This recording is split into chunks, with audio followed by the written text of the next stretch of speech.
Bonjour à tous. Aujourd'hui, nous sommes le jeudi 27 novembre 2025 et notre cher ami Richard D. Wolff est avec nous. Bon retour parmi nous, Richard. Merci beaucoup, Nima. Heureux d'être ici.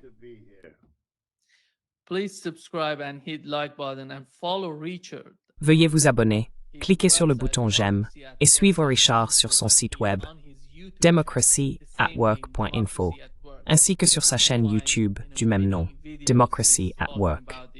Vous y trouverez de nombreuses vidéos où il aborde des questions économiques, principalement liées aux États-Unis et à leur économie. Richard, permettez-moi de commencer par ce qui s'est passé avec l'administration Trump et leurs propositions. Un plan en 28 points des États-Unis qui a été, d'une manière ou d'une autre, divulgué. Il semble que ce soit Keith Kellogg.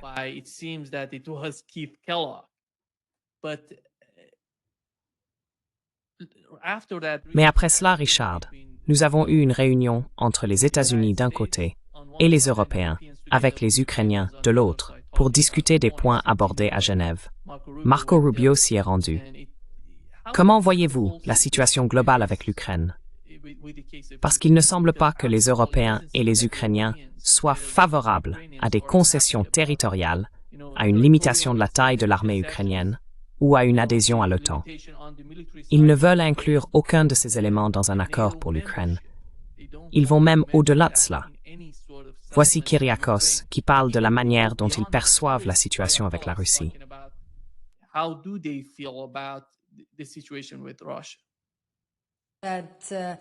Si nous voulons empêcher cette guerre de se poursuivre, nous devrions alors réellement freiner l'armée russe et son budget militaire.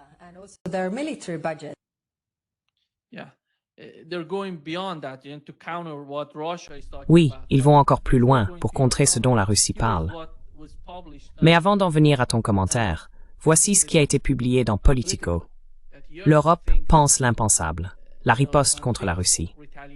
Il parle de la militarisation de l'Europe, ainsi que de cyberattaques, tout cela se combinant pour contrer, pour s'opposer à la Russie. Que penses-tu, Richard, de la manière dont l'Europe reste aussi obstinée à poursuivre cette politique vouée à l'échec en Ukraine?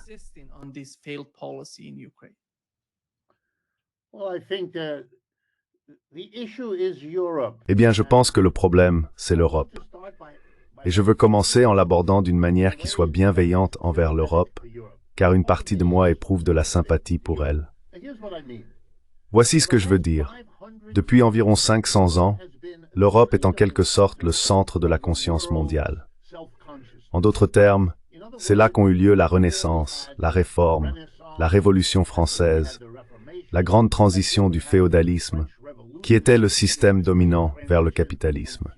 Et à peine ce capitalisme est-il apparu qu'il s'est lancé dans une activité mondiale qu'aucun système précédent n'avait pu accomplir, la création d'une économie mondiale.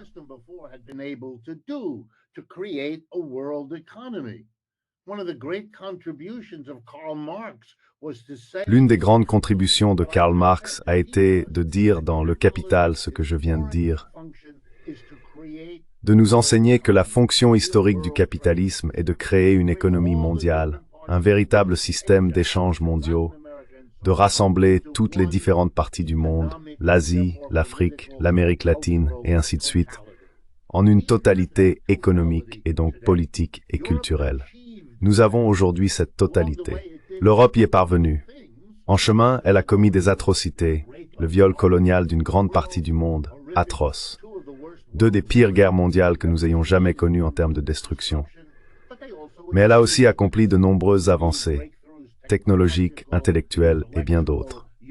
Je suis un étudiant de Hegel, de Marx, d'Adam Smith et de tout cela. Et maintenant, c'est fini.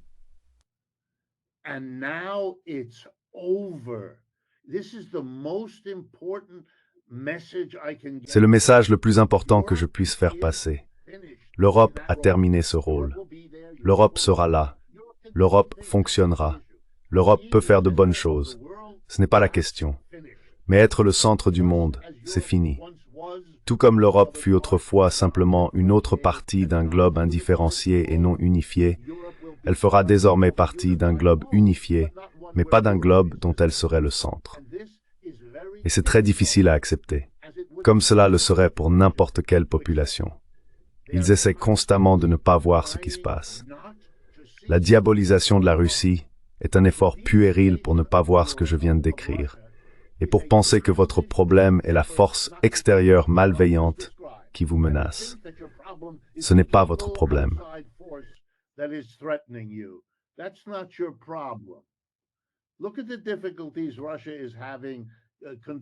Regardez les difficultés que la Russie rencontre pour contrôler ne serait-ce que cette petite portion, environ un quart de l'Ukraine. Et ils vont envahir quoi? La France, la Grande-Bretagne et l'Allemagne. C'est absurde. Ils ne le pourraient pas. Ils ne le feraient pas. Ils ne sont pas aussi stupides. Ils ont montré très clairement qu'ils étaient conscients de ce genre de problème.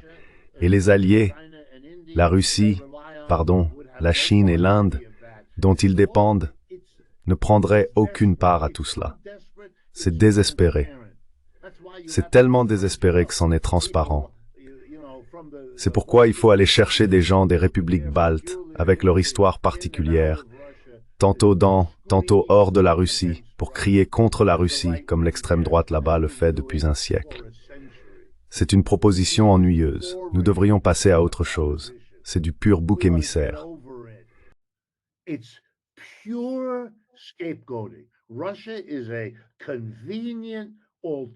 La Russie est une alternative commode pour l'Europe, qui doit affronter la triste réalité d'être une partie en déclin et de moins en moins importante d'une vaste économie mondiale, dominée d'un côté par la puissance montante de la Chine et des BRICS, qui représentent désormais environ 35% de la production mondiale, contre les États-Unis et le G7, dont la part diminue et ne représente plus que 27 ou 28% de la production mondiale. Et la situation ne fait qu'empirer. L'écart s'est creusé chaque année depuis 2020, lorsque le PIB total du G7 était à peu près égal à celui des BRICS. Les conditions économiques en Europe sont très graves. J'ai lu ce matin que le dernier sondage en Allemagne donnait M. Merz à 23% d'approbation. Vous savez, il n'est arrivé au pouvoir qu'en mai, 6 mois, et c'est déjà fini. Et Starmer est dans la même situation, tout comme Macron. Savez-vous quel est le taux de croissance du PIB au Royaume-Uni en ce moment?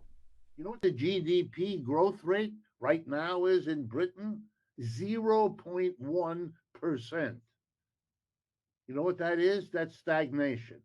And since they're inflating 0,1%. Vous savez ce que c'est? C'est la stagnation. Et comme leur inflation frôle les 4% par an, on a de la stagflation. Une économie stagnante avec des prix en hausse et un budget tout juste annoncé qui va aggraver la situation. Ils sont pris à la gorge et sous pression. Et puis il y a cette guerre en Ukraine qu'ils imaginaient, à tort, facile à gagner, parce qu'il n'y avait que la Russie d'un côté et tout l'Occident de l'autre. Eh bien, c'est une leçon de mauvaise compréhension de la situation. Et vous savez, les choses ne font qu'empirer. Donc pour moi, toute cette histoire doit être vue dans ce contexte.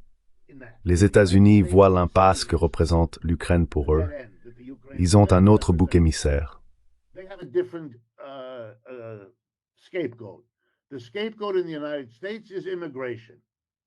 Le bouc émissaire aux États-Unis, c'est l'immigration, tout comme dans de nombreux pays européens. Mais ici, c'est le sujet numéro 1, et peut-être que le numéro 2, c'est la Chine. La Russie ne joue pas ce rôle. Les États-Unis sont loin d'être aussi avancés sur la voie du déclin que l'Europe ne l'est déjà. L'Europe décline depuis longtemps. Le dernier véritable empire qu'ont eu les Européens, c'était l'Empire britannique. Et il a pris fin après la Première Guerre mondiale, puis a été complètement démantelé après la Seconde, comme l'histoire nous l'enseigne. Les Européens sont donc plus loin sur cette route. Ils deviennent de plus en plus désespérés. Regardez la situation. Chaque grande percée technologique se fait soit dans la Silicon Valley aux États-Unis, soit en Chine. Nous le savons tous, nous le voyons tous. C'est de là que viennent les innovations.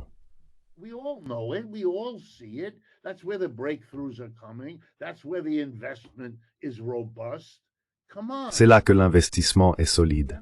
Allons, il faudrait être aveugle pour ne pas le voir, ou aveuglé par le besoin de ne pas le voir. Pour moi, ces déclarations extravagantes comme « nous allons gagner en Ukraine », Les Russes avaient clairement montré qu'ils étaient très mécontents à mesure que l'OTAN avançait vers l'Est. On leur avait fait ces promesses, pas que ce soit si important, que cela n'arriverait pas. Bon, c'est arrivé. Ils n'auraient pas dû en être si surpris. Et cela a continué. Mais vous savez, reprendre la Pologne, reprendre l'Allemagne de l'Est, c'était des pays vraiment différents. Mais l'Ukraine était intégrée à la Russie d'une manière que les autres parties de l'Europe de l'Est ne l'étaient pas. Il n'est donc pas si surprenant qu'ils aient fini par tracer une ligne rouge, et que ce soit sérieux. Ne faites pas ça. Ne faites pas ça. Don't do this. The West did it. Under the influence, L'Occident l'a fait, sous l'influence de la même mentalité que l'on voit aujourd'hui. Nous allons le découper, nous allons dire aux Russes quel type d'armée ils vont avoir. C'est fini. Ce n'est plus à votre portée, tout simplement. Et oui, dans votre désespoir frénétique, l'Europe me fait penser à une personne en train de se noyer. J'ai autrefois suivi une formation de sauveteur, vous savez, de ces personnes qui se tiennent sur la plage et aident ceux qui ont du mal à nager. L'une des premières leçons qu'on nous enseignait, c'était que si quelqu'un lutte dans l'eau, il faut l'aborder d'une manière très particulière, par l'arrière, car lorsqu'il crie et se débat en coulant, il risque de vous entraîner avec lui, surtout s'il est de grande taille. Il faut donc apprendre la technique. So you have to learn the technique. Europe is a flailing decline. L'Europe est en déclin et elle veut entraîner le monde dans sa chute. C'est pour cela qu'ils peuvent parler comme tu viens de nous le montrer, provoquer, provoquer. Tout leur jeu est ce qui cause toute cette tension. Ils veulent entraîner les États-Unis dans ce qu'ils essayent de faire, à savoir inverser le déclin de l'Europe. C'est pourquoi quand ils commettent une erreur, quand ils n'écoutent pas et que le micro est encore ouvert, tu l'entends. Ils veulent morceler la Russie en petits pays pour pouvoir, au final, contrer ce qui se passe dans le monde. Réfléchis à leurs fantasmes. Les rêves utopiques des gens en disent long sur eux. S'ils pouvaient absorber la Russie et la séparer de la Chine, alors tu aurais les États-Unis d'un côté, une Chine réduite sans la Russie de l'autre, et une Europe élargie ayant désormais absorbé la Russie.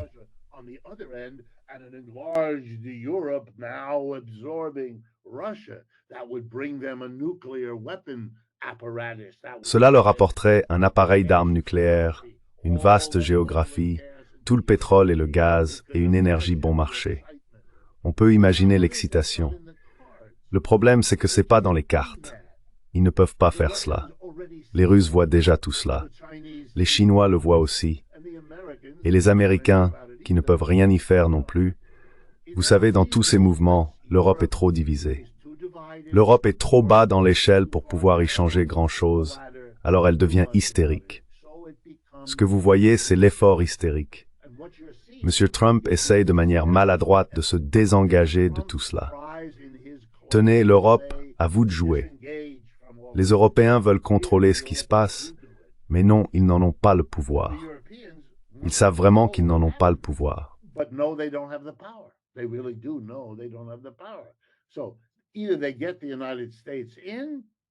Donc, soit ils font entrer les États-Unis dans le jeu, soit ils perdent.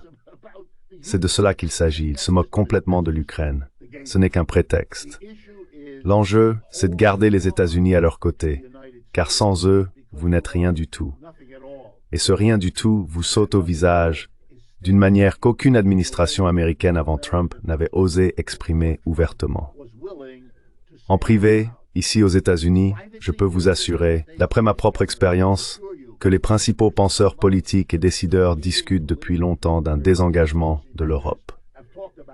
Ils sont parfaitement conscients que l'équilibre entre les avantages et les pertes a changé. À la fin de la Seconde Guerre mondiale, il fallait des alliés contre le communisme et l'Union soviétique. C'était cela l'enjeu, et vous les avez eus.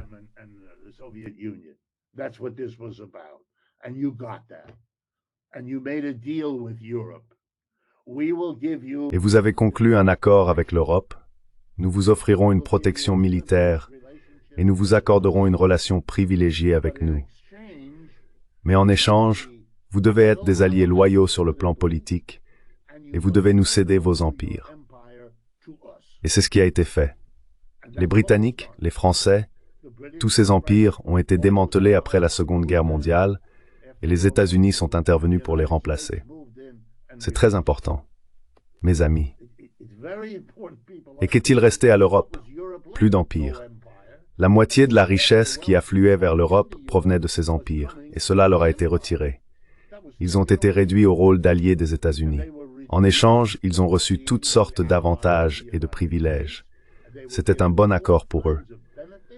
Je ne dis pas qu'ils n'en ont pas tiré profit. Ils en ont tiré profit. Ils ont obtenu le plan Marshall.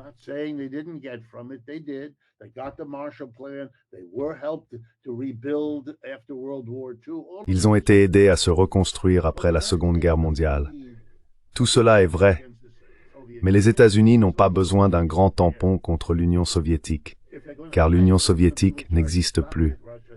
S'ils doivent se battre, ce sera avec la Chine, pas avec la Russie. Ils le savent. Et ils ne veulent pas porter l'Europe alors qu'elle décline. Ce n'est pas attrayant. L'Europe n'a plus rien qu'ils désirent. Elle n'a plus le panache, elle n'a plus la grande richesse, elle n'a plus la mode. Tout simplement non. Et donc ce n'est pas un allié attractif. Ensuite, quand on considère toutes ces querelles internes, personne n'en veut. Ce n'est pas intéressant. Ils n'ont pas de véritables ressources, ils sont importateurs nets d'énergie.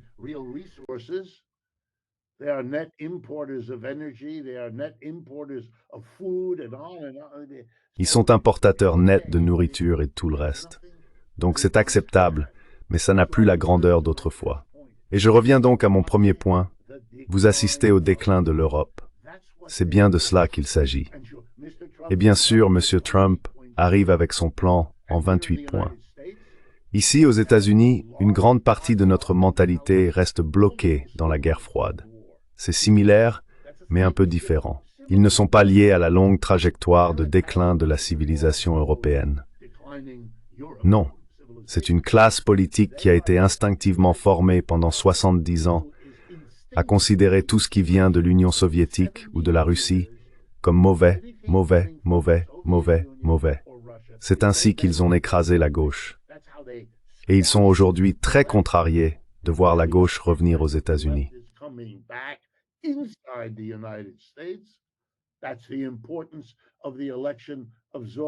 C'est là toute l'importance de l'élection de Zoran Mamdani à New York, de Bernie Sanders, d'Ocasio-Cortez, de tout ce mouvement. Et il grandit littéralement chaque jour aux États-Unis. Je suis assis ici, je peux vous le dire, c'est partout autour de moi.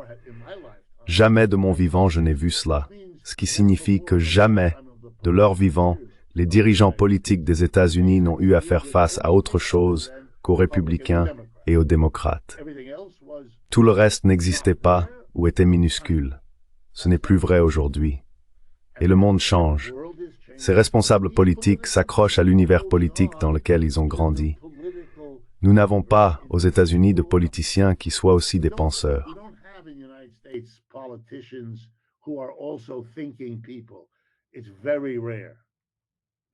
C'est très rare. Vous savez, l'Europe en avait beaucoup plus autrefois. Maintenant, l'Europe ressemble davantage aux États-Unis. Mais nous n'avons pas dans l'ensemble de gens qui réfléchissent. Vous ne les trouverez donc pas parmi eux. Vous les trouverez dans les think tanks, les personnes dont le travail consiste à essayer de réfléchir à tout cela. Ils voient beaucoup de ces choses, mais ils n'ont pas encore le pouvoir. Quelques-uns en ont, mais la plupart non. Donc, ce qu'il reste, ce sont les résidus. Et les anciens guerriers de la guerre froide, parfois appelés néoconservateurs, c'est la même chose, sabotent. C'est tout ce qu'ils peuvent faire. M. Trump fait ce que le courant dominant veut faire. Et puis il y a les saboteurs. Et l'un d'eux a divulgué la conversation entre Witkoff et Lavrov, ou peu importe. Kirill Dmitriev. Ça n'a pas d'importance. D'une manière ou d'une autre, ces choses se règlent par la confrontation. Maintenant, ils vont essayer de trouver qui a fait ça, si c'est bien celui qu'ils soupçonnent. Le militaire qui conseille Trump, ils vont le renvoyer. Il y en aura un autre. C'est un processus continu et tout le monde le sait. Alors M. Trump fixe une date limite. Je crois que sa date limite pour le plan en 28 points était aujourd'hui, le 27. Cela viendra et repartira comme tant d'autres parce que c'est un processus en cours. Et de plus, toutes les personnes impliquées comprennent la dimension du temps. Laissez-moi m'arrêter, je sais que je parle trop, mais laissez-moi m'arrêter sur la notion de temps, car cela aidera ceux qui essayent de comprendre. Le temps n'est pas le même pour tous les acteurs ici. Time is not the same for all the players here. This is not a game in which there's one unit of time. Ce n'est pas un jeu où tout le monde doit suivre une seule unité de temps. Commençons donc par les Chinois. Pour eux, tout est désormais détendu. Pourquoi? Parce que le temps joue en leur faveur. Depuis 30 ans, chaque année, la Chine est devenue un acteur plus grand, plus riche et plus puissant dans l'économie mondiale. Chaque année. Et chaque année, l'Europe décline par rapport à la Chine et les États-Unis reculent par rapport à la Chine. Quand vous entendez un Américain parler de l'agressivité de la Chine, c'est simplement leur besoin de présenter les choses ainsi. Mais cela n'a rien à voir avec la réalité. Les Chinois n'ont pas besoin d'être agressifs. Les États-Unis possèdent 700 bases à travers le monde. C'est ainsi qu'ils ont remplacé tous ces empires après la Seconde Guerre mondiale, en se faisant l'empire unipolaire universel.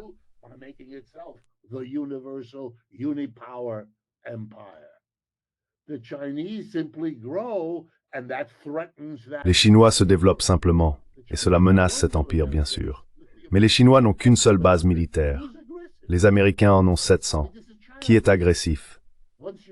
Franchement, c'est puéril. Une fois qu'on s'en rend compte, on voit que les Européens ont une conception du temps complètement différente. Ils sont pressés. On a même cette femme, Kallas, qui parle, avec un air de satisfaction, de contrôler l'armée russe.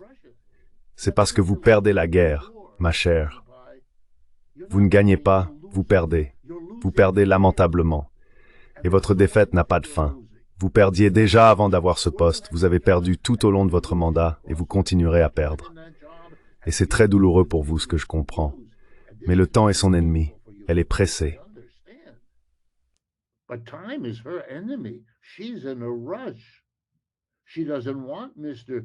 Trump to have more time. Elle ne veut pas que M. Trump ait plus de temps pour élaborer une nouvelle politique. Vous voulez savoir quelle est la peur profonde qui hante les Européens? C'est celle-ci.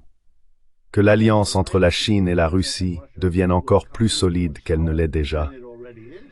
Et que le désespoir des États-Unis face à ce que signifie une alliance sino-russe s'intensifie. Et permettez-moi d'être clair afin que tout le monde comprenne. La compétition avec la Chine réunit les pires puissances manufacturières du monde et leur tombe bourse 80 pays pour l'instant, soit 1,4 milliard d'habitants. One of the two largest countries by population, 1.4 billion people. Russia, which is the largest country by geography by far. La Russie est de loin le plus grand pays du monde par sa géographie, avec l'un des appareils militaires les plus développés au monde. Vous voulez vraiment construire votre avenir en les affrontant? Qu'est-ce qui ne va pas chez vous? Et les Européens, s'ils ont un minimum de bon sens, peuvent voir comment les Américains observent cette situation. Et alors, que pourrait-il se passer? Que pourrait-il arriver si vous avez une grande puissance, une puissance presque aussi grande, et une troisième en déclin? Les deux règlent leurs différends aux dépens de la plus petite. Cela arrive tout le temps dans l'histoire humaine. Je ne dis pas que cela se passera ainsi, mais si vous cherchez une raison de vous inquiéter, ce serait celle-là. But if you want something to be worried about, that would be it. And one of the ways you could have Et l'un des moyens par lesquels un conflit pourrait éclater entre la Chine d'un côté et les États-Unis de l'autre, la puissance montante et la puissance déclinante, est déjà esquissé par la guerre en Ukraine elle-même, car il s'agit d'une guerre par procuration entre ces deux puissances, au détriment du peuple ukrainien. Regardez ce qui leur est arrivé à eux et à leur pays. Et ce qui leur est arrivé à eux et à leur pays pourrait arriver à toute l'Europe. C'est là le germe de compréhension qui se cache derrière la recherche de boucs émissaires. Ce n'est pas que la Russie représente aujourd'hui une telle menace, ce n'est pas le cas, ni qu'elle le fera dans un avenir prévisible.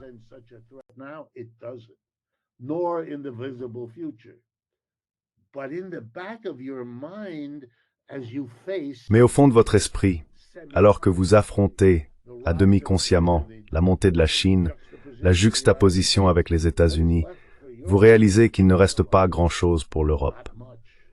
Il va donc falloir élaborer un plan. Ils n'en ont aucun. Une stratégie? Je n'en vois pas.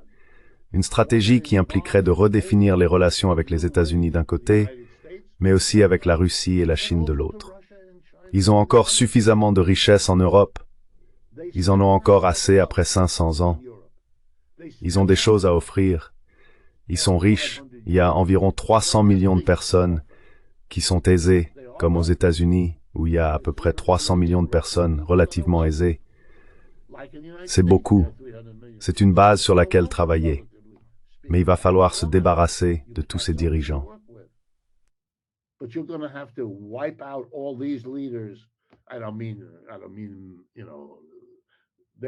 ne parle pas, vous savez, de leur vie. Ce n'est pas une attaque personnelle contre eux.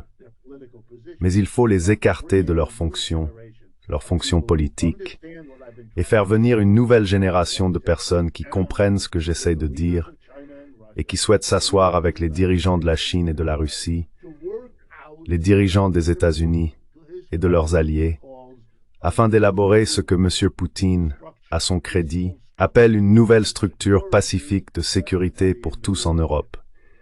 Il a raison. Le blâmer et lui crier dessus pour les mauvaises choses qu'il a faites ne change rien à cela. Sur ce point, c'est la seule voie possible. Sinon, on se retrouve avec une guerre sans fin, des conflits et un gaspillage de ressources dans une course aux armements interminable. Cela me paraît évident.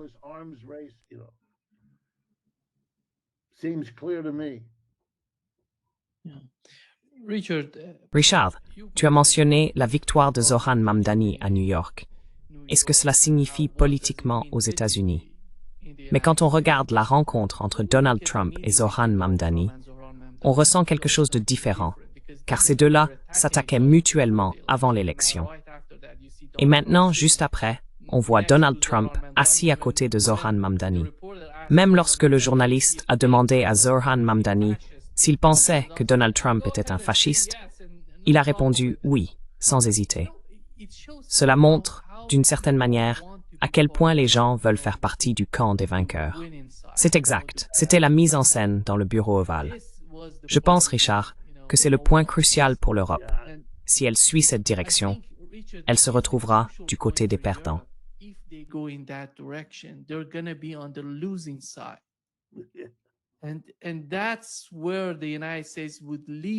Et c'est là que les États-Unis les laisseraient, avec toutes les difficultés qu'ils vont devoir affronter dans un avenir proche.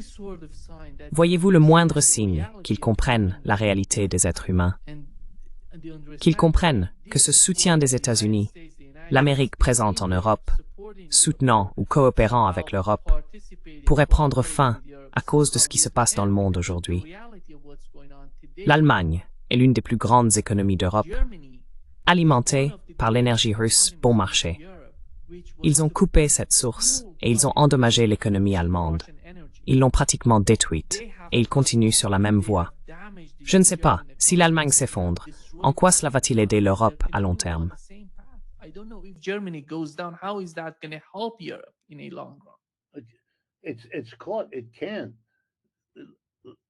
C'est noté. D'accord, laissez-moi répondre à chacun des points que vous avez soulevés. Vous avez tout à fait raison. Le but et l'objectif de la rencontre entre Zoran Mamdani et Donald Trump était de mettre en scène un moment typiquement américain. C'est comme si l'enjeu ici était une course entre 3 ou 4 personnes qui voulaient chacune devenir maire de New York. Et M. Trump veut être un gagnant. Il se considère comme un gagnant. Il parle de lui comme d'un gagnant. Il insiste sur le fait qu'il a gagné, même lorsque ce n'est manifestement pas le cas. Dans ce cas précis, il a soutenu M. Cuomo, qui a été complètement battu par Mamdani. Il se retrouve donc du côté du perdant, et il a besoin d'effacer cette image.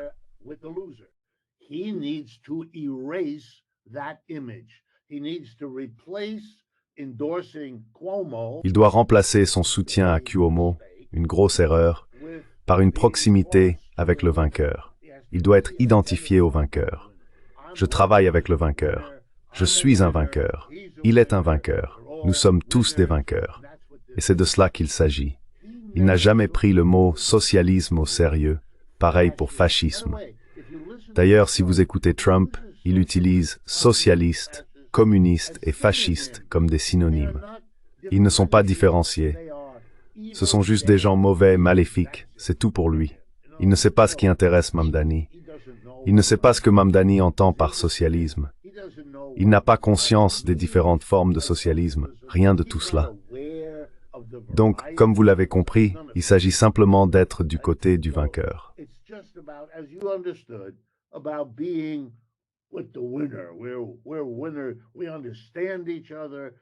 Nous sommes des gagnants. Nous nous comprenons. Nous nous aidons. Nous sommes les gagnants dans ce monde. Et c'est ainsi qu'il transforme la défaite à l'élection de New York en atout. Et tu sais, c'est intelligent. Que va-t-il faire? Crier sur le type? Ça ne servirait à rien, n'est-ce pas? S'il veut le saper, ce qu'il fera peut-être, tout cela se fera discrètement, de 100 manières différentes. Et puis quand le moment sera venu, ce sera rendu public. Mais c'est ainsi que les choses vont se passer. Et Zoran Mamdani le sait sûrement. Et s'il ne le sait pas, il l'apprendra bien assez tôt. Ce qui attend M. Mamdani, c'est une pièce de théâtre tout à fait différente.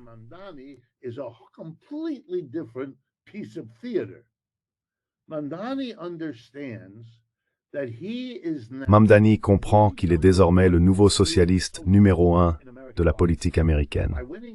En remportant la victoire à New York et en étant jeune, il est bien plus important que Bernie Sanders ne peut l'être. Un vieux sénateur d'un tout petit État, le Vermont, qui n'est pas comme le reste des États-Unis, très différent, d'accord? Et comme il s'agit de New York, c'est un poste plus important d'être maire que d'être membre du Congrès, comme Ocasio-Cortez. Et elle aussi est importante, mais d'une autre manière. Il est désormais la grande réalité. Ce qu'il doit faire maintenant, c'est apprendre à évoluer et à fonctionner en tant que socialiste dans un environnement hostile. Déterminer quel type de socialisme il peut promouvoir et construire.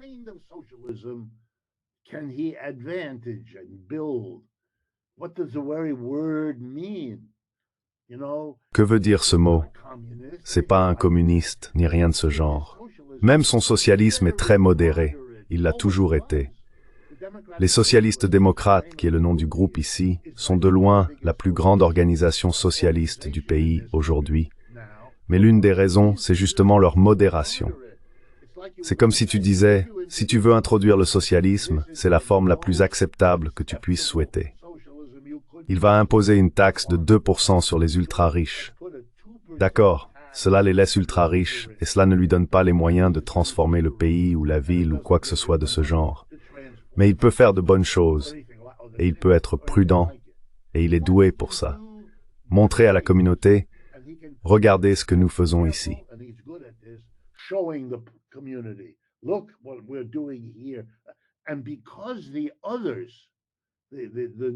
Et parce que les autres, les républicains et les démocrates normaux, ont été si mauvais dans leur manière de gouverner, si corrompus et inefficaces, il n'a pas besoin de faire des merveilles pour faire mieux.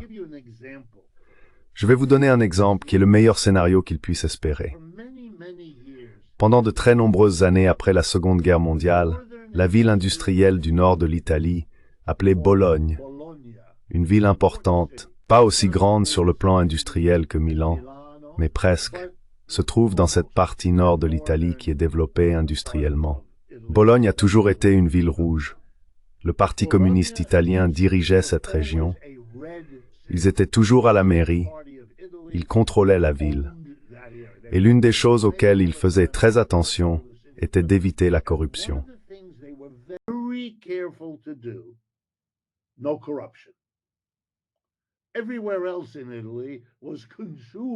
Partout ailleurs en Italie, la corruption régnait, car compte tenu de la manière dont le pays avait été organisé après la Seconde Guerre mondiale, le véritable pouvoir se trouvait dans le Parti communiste et dans la résistance à Mussolini et aux nazis. Mais l'Occident, les États-Unis, n'a pas permis à ces gens de gouverner et a plutôt confié le gouvernement à ceux qu'ils pouvaient acheter pour le faire.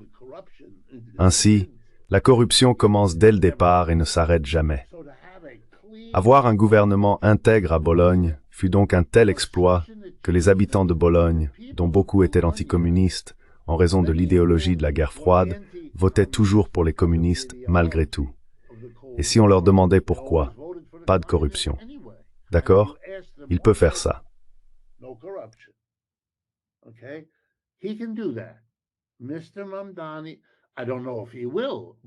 Monsieur Mamdani, je ne sais pas s'il le fera, mais il en est capable. Et s'il le fait, ce serait une manière très très intelligente de construire le socialisme. Il y a des socialistes partout aux États-Unis. Ils ont toujours été là.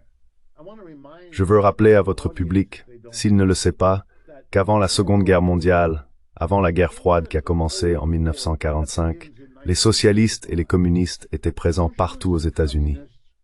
Nous avons eu des centaines de maires de villes américaines qui étaient socialistes. Monsieur Mamdani n'est pas le premier, loin de là. Nous avons eu des assemblées législatives d'État remplies d'élus socialistes, et même quelques communistes. C'est l'une des raisons pour lesquelles, pendant la Seconde Guerre mondiale, les États-Unis étaient alliés à l'Union soviétique.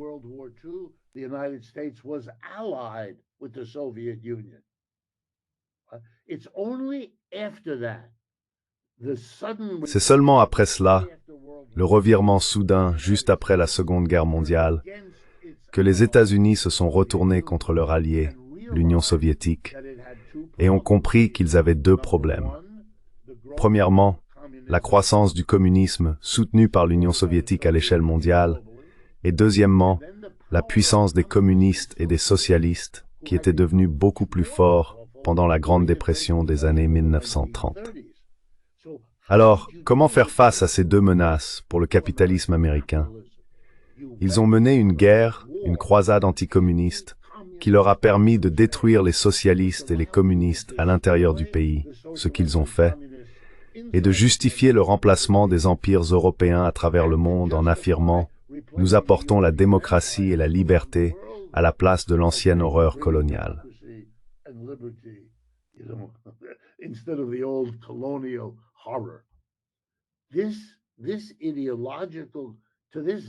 Cette idéologie, encore aujourd'hui, continue d'influencer les gens, car elle constituait une couverture idéologique parfaite pour ce que les États-Unis estimaient devoir faire.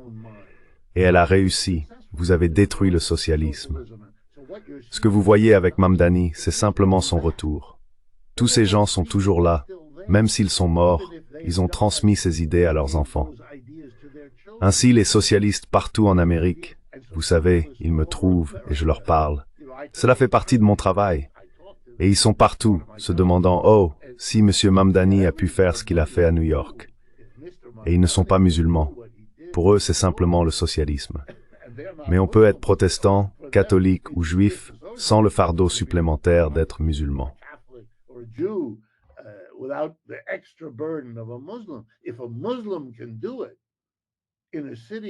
Si un musulman peut le faire dans une ville qui compte plus de juifs que n'importe quelle autre ville des États-Unis, eh bien cela montre que le socialisme devient acceptable. Bernie l'a montré, Ocasio-Cortez le montre, et maintenant lui aussi le montre. Vous allez en voir de plus en plus. Vous avez peut-être même remarqué, je ne sais pas si tu as vu ça, Nima, il y a eu un moment où M. Trump dénonçait Mamdani, quand il a dit « c'est un socialiste ». Puis Trump s'est corrigé. Il a dit « non, non, non, pas un socialiste, c'est un communiste ». C'est la reconnaissance de la part de M. Trump, le président, que traiter quelqu'un de socialiste n'a plus l'effet que cela avait autrefois. Le monde change, et même lui commence à le comprendre. Voilà ce qui se passe aujourd'hui. Et dans tout cela, les Européens, tu sais, je termine aujourd'hui là où j'ai commencé.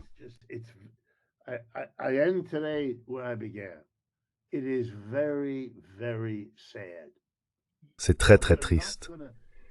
Mais vous n'allez pas affronter votre problème, votre déclin, votre perte de la position que vous occupiez dans le monde depuis 500 ans.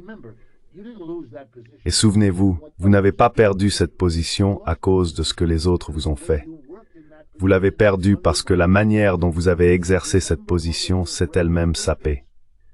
Souvenez-vous de l'un de vos plus grands penseurs, Hegel. Tout est intérieurement contradictoire. Vous êtes devenu riche et puissant grâce à votre empire colonial, mais vous avez aussi construit vos propres fossoyeurs. Vous avez bâti les institutions qui aujourd'hui vous remplacent. C'est ainsi que va la vie. On grandit, on a des enfants, puis on disparaît, et les enfants prennent la relève. C'est douloureux, mais c'est la réalité. Et l'Europe en est témoin aujourd'hui.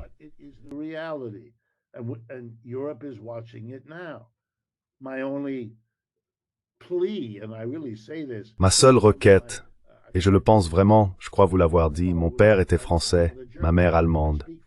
Je parle français et allemand. Je suis né aux États-Unis et j'y ai vécu et travaillé toute ma vie. Mais une moitié de moi reste européenne. Je ne veux pas que l'Europe disparaisse. Je ne veux pas que l'Europe décline.